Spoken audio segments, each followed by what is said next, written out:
ہم کریں گے ہر مظلوم کی حمایت۔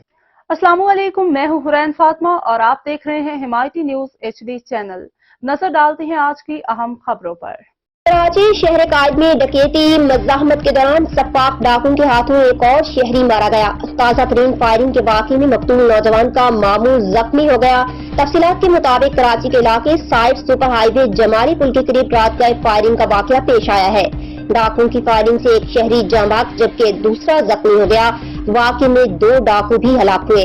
پولیس کے مطابق ہلاک ہونے والے نوجوان بھانجا اور زخمی ہونے والا اس کا ماموں ہے۔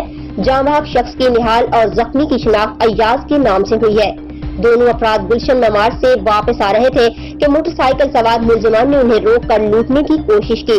نہال کے پاس اپنے ماموں کا لائسنس یافتہ پستول موجود تھا جس سے اس نے ڈاکوؤں پر فائرنگ کی۔ اس دوران ڈاکوؤں کا ساتھی شہری پر فائرنگ کرتا ہوا قریب جھاڑیوں میں فرار ہوا۔